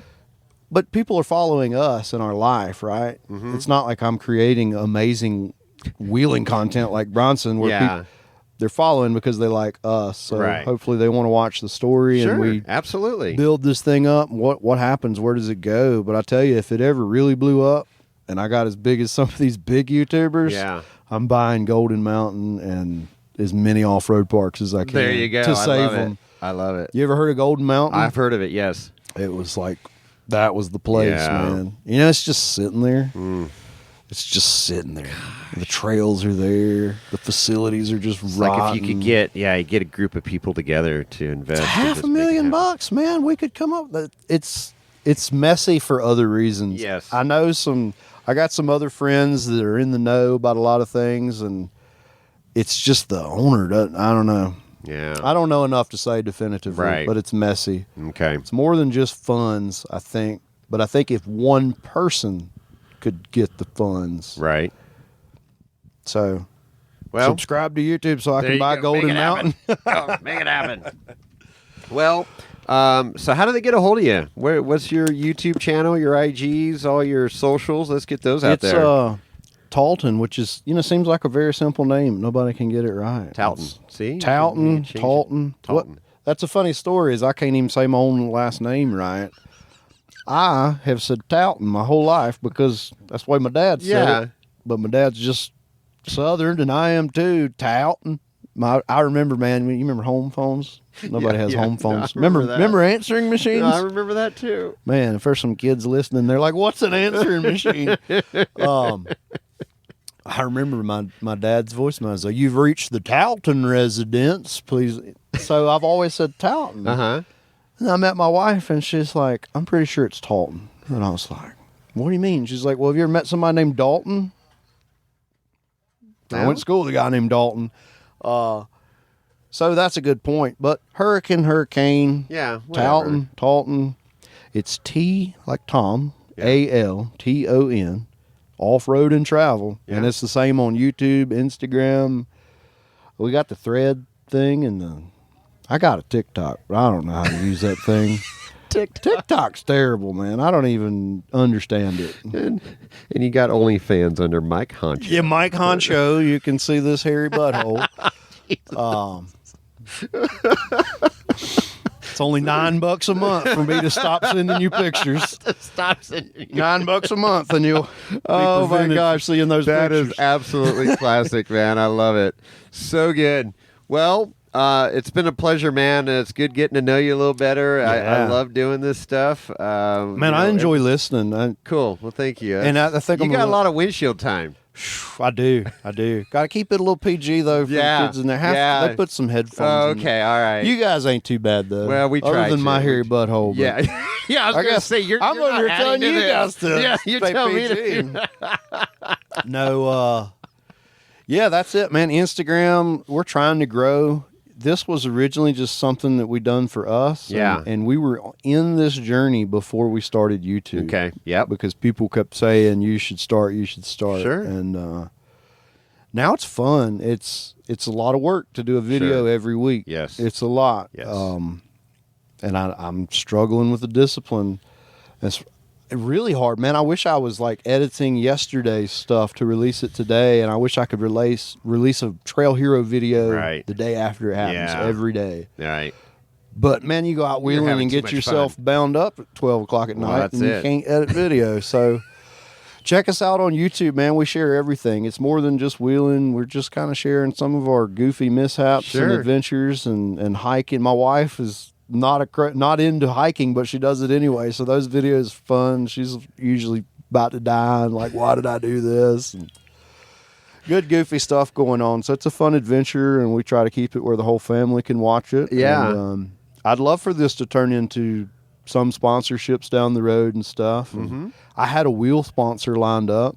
I was going to get a set of wheels from an up and coming company. And unfortunately, that didn't work out. Guy kind of ghosted me. Maybe he comes back around. You never know. Maybe I strike up something this week. Yeah, just I'm at a point I feel like, man, if you want your product tested, I'm wheeling all the time, everywhere, and I'm putting the content out there. Sure. So we'll see where it goes in time, but it's really, man, I just want to go wheeling and have fun. So speaking of that, let's go wheeling. Let's do it, man. All right. I can't wait to get out there and make some bad choices with you guys. Right on. All right, Philip. Thank you so much for your time, and we are out. So you ready to pack up your shit and just hit the road? Sure, why not? Just, you know what you should do? Sell the family, sell it all. No, just light your house on fire and walk away. Just run. Perfect. Then you get the insurance money. You don't have to worry about realtors or anything. I don't have insurance. Why would I have that? That's a waste of money. No, but how cool is that? What a inspiring story.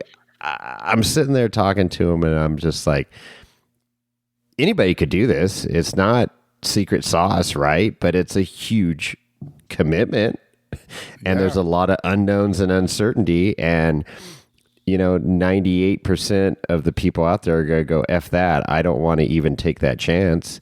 But they did it, and they're successful, and they're making it happen, and it's super cool. Kids are homeschooled, and they're getting to see the country, and they're getting life experiences. And I don't know.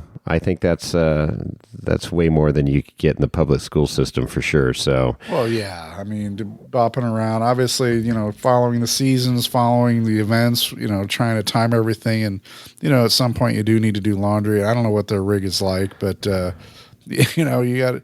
I don't know. I mean, it's a travel trailer. It's nice. It's a lot of logistics there are a lot of logistics. There are a lot of logistics, and. But they've figured it out, and they're still figuring out some of the stuff, but making it happen.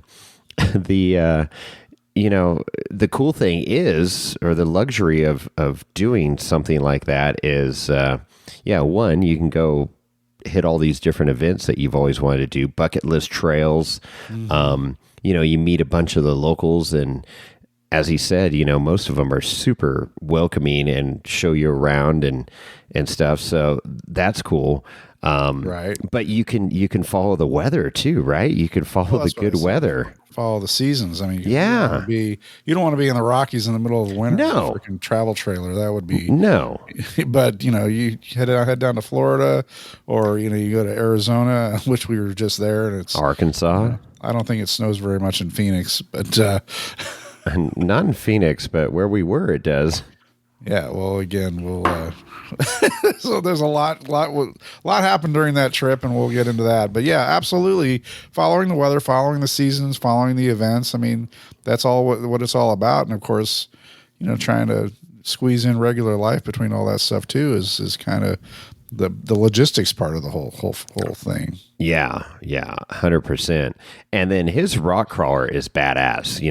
It's the family limousine. It's a 4-seater rock crawler, but he's got the same tires I do, the 43 stickies, and V8 LS motor in it, and he's not afraid to send it, man. And he doesn't have a garage or a shop to work on this stuff. So he's got bigger cojones than I do to go out there and just, he's got a truck to load it up on, but you got to fix that. Stuff breaks, stuff goes south, and you got to, especially if you womp on it. Yeah, but he puts that rig in places that makes you go, wow. If he's making really you go, wow, I don't know. Yeah. So it's impressive, man. So give them a follow. Like I say, Talton, TALTON _off OFF _road ROAD on the IG, and they're almost at 1,000 followers. So I think we've got more than 38 followers to get them over 1,000. So go give them a follow. You won't be disappointed. He does have a YouTube channel, as he discussed there at the end. And he's really making great progress with that. It's always learning, just like we've grown and learned with this podcast, and we're still learning and trying to make it better and better every year. But Bronson and Jess from Rec Gear has helped him out a lot, which is cool. Oh, that's good. It's great to see, as we've talked about several times, the off-road community just helps each other out, Sure. And that's when the tide rises, all the boats come up, and we're stronger, tighter community, and that was cool to hear. So, anyways, stop, collaborate, and listen. It's back with a brand new edition. So, with that said, I think we should just wrap this one up there. It's a good one. Hope you. Oh shit, you're right. Okay, so if you've listened this far numerous times, you're starting to be forgetful in your old age. Our diehard listeners are listening still, and you're going to get rewarded. We are doing a contest that will start the day of the podcast release, and so October 17th, contest starts. Wow! And what are we giving away, Chris? I mean, this is super cool stuff here. Factor 55. That's right, Factor 55. We're giving away a what the hell's that thing called? It's a ProLink. The ProLink. That's right. I have one. ProLink. We both have them on our rigs. We both have them. The Factor 55 ProLink, but right. This one's extra special. Dimitri from Stellar Built handed this to me during his interview. Oh, that's right. And he said, hey, he gave us the choice of this or traction boards, and it was a very tough decision. Right. But I chose the ProLink. You chose wisely. I did, right? So, this is $157 value. $157, but it's actually more than that, because this one's Army Green. And Factor 55 did a limited edition of the Army Green. And now they are exclusively only making Army Green for the Army, for the military. That's right. Right? So Dimitri had a couple of these left, and he says, here, I'd like you to do a contest with this. So thank you, Dimitri and Stellar Built. If you didn't listen to that episode, go back and listen to that. There is a wealth of knowledge there, and it's cool to hear how he got started. That's and episode now, 227. Look at you, 227. That is awesome. Lorenzo, you didn't even... What? What do you mean you're off tonight? Oh, he says he's off tonight. That's not right. So there you go, 227. Go check that out, and go follow Stellar Build if you're not following them. I had work done there recently on the tow Pig F350, and phenomenal job. They they marked all the nuts and bolts with the paint. Professional stuff. Details. I like it. I'm definitely going to go back to them when I don't have time to work on my own junk. So Stellar Built Factor 55 ProLink Army Green. You're going to go on the IG, and you're going to follow Stellar Built, and you're going to follow Will and Wine and Whiskey, which you already are, and you're going to tag 3 friends. That's all there is to it. Must be 18 years or older to participate. Enter as many times as you want, and we will pay for shipping in the lower 48. That's correct. And a contest will end October 30th at 10 p.m. Pacific Standard Time. That's right. And we will draw a winner, and we will announce it on the October 31st. Cue the scary music. Podcast. So Tuesday, October 31st, we will announce the winner. And it's a cool prize. Yeah, like you said, we each have one on our rig. I like these better than the flat link. The flat link's kind of big and bulky and heavy. Yeah, I looked at those and I don't know. So this gives you the closed loop system, and you can thread a soft shackle through here, That's right. or you can do your D-ring. But it's a cool setup. I like it, and being Army Green, extra special. So Limited there edition. you go. Rare Check it out. Check out the Talton Off-Road, and give us a review, Chris. Right? We've got Absolutely. a lot of reviews lately, That's and we right. need to People catch up. stepped up. We are really in need of catching up with voicemails and reviews, and we will do that on the next podcast. I promise. That's right. Well, the reviews are great because when they come in to Apple Podcasts, it helps with our ratings and rankings. Which Did you see where we're at now? We moved way up the rankings. we did. We might be above Snail Trail right now Oh, we're always above Snail Trail. because they bribe them. I right. really, there's some kind of, they got some inside track. I haven't figured it out yet, but there's something going on because they're not that good. We are the number one Toyota off-road chain podcast. gang. Yeah. Oh, that's what it is. The people that run Chartable are Toyota owners. That's what it is. That's what it is. So, yeah, definitely give us reviews. Go to Apple Podcasts. You need an account with them. You can sign in to your whatever username you have, and then leave a review. And then DM Jason at Wheeling Wine Whiskey, and he'd be more than happy to send you a sticker. I know we have a lot of stickers are out in the wild. We We'll do. talk about in the next episode. We saw some stickers in some pretty cool locations this last weekend.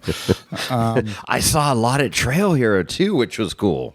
Yeah, absolutely. So, and then of course, if you want to get a hold of Jason or Chris, other ways to reach us, you can email us at Jason or Chris at Wheeling. Oh, let me clarify real quick there. What's Because that? I had a few people approach me because they were typing in Jason or Chris at Wheeling Wine and Whiskey. It's Oh, Jason really? at wheelingwineandwhiskey.com. It is Chris at wheelingwineandwhiskey.com. It is Lorenzo at wheelingwineandwhiskey.com. So there you go. Okay, Bit of that's- clarification that's there. That's a good clarification. Absolutely. Of course, the IG, which we just mentioned, is at Wheeling Wine and Whiskey. And then we also have our website, which is wheelingwineandwhiskey.com. There it is. Where you'll It's all see there. all of our past episodes, not old episodes, past episodes. And of course, links to our merch and so forth and so on. Don't ever forget, and last but never least, is the phone number. What's that, Jason? 408 800 5169. 408 800 5169. God, for a second, I thought you might have forgotten it. No, it's the delay. It was the delay in our internet here. I gotcha. All right. Absolutely. Well, with that, there's a lot coming up in the queue. We have quite a bit of content that we need to Tremendous amount. regurgitate for everybody to listen to. So look, hopefully we'll get that out shortly, and everything will be timely from, moving forward from this point on. And, Yeah, right. well, we We're can getting always into the hope. holiday season. And then once it starts snowing, you won't hear from me for 3 months. So good luck. We're going to get a assembly for you so you can record while you're on the slopes. Yeah, perfect. I got the Bluetooth headset in my helmet, so I could do it. It's possible. We'll jack you in on the phones over here. I got we got the freaking Starlink. I could just put that in my backpack. Just strap it to your We helmet. can make this happen, Chris. We can make this happen. Perfect. All right. All right. In a future episode, we'll deal with that. And with Okay, that, cool. We're out.